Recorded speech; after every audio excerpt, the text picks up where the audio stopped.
Welcome back to EdCast, your favorite education-based game show. If you can answer some education-themed questions, you could win $1 million. My name is Austin Gergrash, and tonight's show will be on the thrilling subject of Saskatchewan's educational history. Our next guest is a first-year education student at the U of S who I'm sure could use some money to help with those hefty tuition fees. Without further ado, please welcome Brandon. Thanks for having me, Austin. Big fan of the show, big fan of you. Well, I'm 25 years old from Wilkie, Saskatchewan, a small town.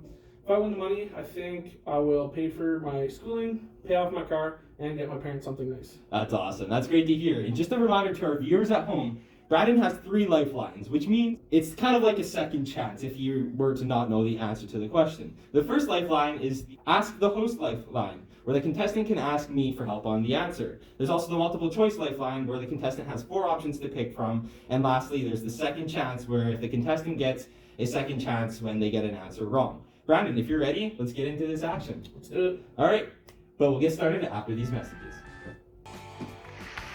Thank you. Welcome back, everyone. And today, we're going to get started on the first question. So without further ado, let's hop into it.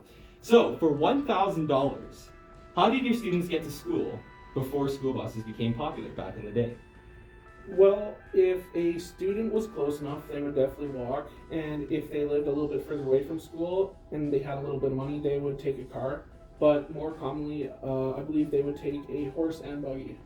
That is correct. Congratulations, you have won yourself your first $1,000 hopefully by the end of today. You'll have a lot more. But if you were to ask your grandparents, they would probably just tell you, uphill both ways into the storm is the best way to get to school. Well, congratulations, you won your first question. Now let's move on to the second question. Worth $2,000. Opened in 1909 and temporarily serving as Saskatchewan's only secondary school until 1922, what was the name of the first high school built in Saskatoon? I believe that would be Newtana Collegiate. Congratulations, that is correct. And did you know, actually, at Newtana Collegiate, after World War I, this high school announced that they were acquiring 29 paintings, with each serving as an individual memorial to each student that enlisted, fought, and passed during the Great War. Now, after winning $2,000, let's move into the third question, worth $5,000. What did early school athletics look like back before 1919? Early school athletics were very limited, depending where the students were. If they were in a larger setting for education in a large school, they would just do it amongst themselves. If they were in a one-room schoolhouse, they would compete against other schools within a decent proximity of them. Right on, that's right again. And those students may not have been very wealthy, they still made it do with what they had back in the day. And they played many sports, including soccer, baseball, ice hockey, track, and many more, especially in small town communities. So congratulations, you won another $5,000. How about we move on after these messages? Sounds good.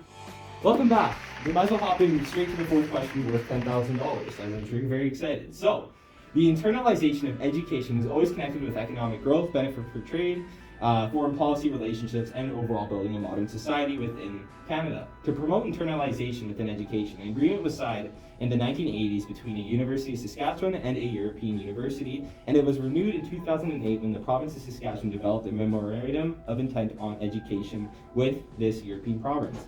Which European country signed this agreement with the U of S? I'm a little in the dark on this one. I think I'll have to use my lifeline multiple choice. You're going to use your lifeline? All right, so the 4 options are Sweden, Ukraine, United Kingdom, or Italy.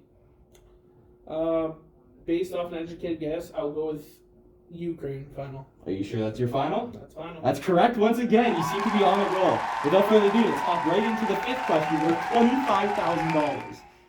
How many school divisions were there at one point in Saskatchewan? I do know this one. I know there was over 5,000. Over 5,000 is correct. We actually had many school divisions because many of the one-room schoolhouses had their own. Crazy to think that they're now down to only 27, hey? All right, you're winning big money. Let's win some more. Worth $50,000. Where was the first school established in Saskatchewan? I believe, if my memory is correct, that would be at Cumberland House. Cumberland House is correct. What a crazy answer. I can't believe you got that. This school was actually created by Henry Budd, who was the first First Nations person in North America to be ordained by an Anglican church. Created in 1774, the Cumberland House was the first trading post established in Saskatchewan, making it the oldest permanent settlement in Saskatchewan and in Western Canada. But, question 7, we know you're interested in this one. It's 100,000 bangaroos.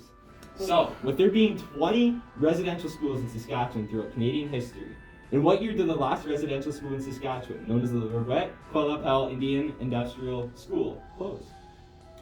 I remember hearing about this one on the news, but I can't remember an exact date on it, so I think I'll have to use my lifeline and ask the host. Using your second out of 3 lifelines for this entire show. Remember, $1 million is at stake. Are you sure you want to use it for this question? I have to. For sure. Well, I'm no professional on this subject, but I believe the answer is, I don't know, 1998? I'll trust your judgment. I'll go with 1998. Good call. It wasn't until 10 years later, in 2008, that the Government of Canada and the Prime Minister, Stephen Harper, stood in the House of Commons to deliver an apology to the students, families, and communities impacted by these awful schools. But, with that being said, you just won $100,000 on top of everything. And to leave on that note, we are running out of time. So check back next week to see Brandon possibly win $1 million or possibly lose all his money. And check back next week to see if Canada will have its newest millionaire. From all of us here at EdCash, remember, keep on moving. I'm Austin Ringo. Have a good night.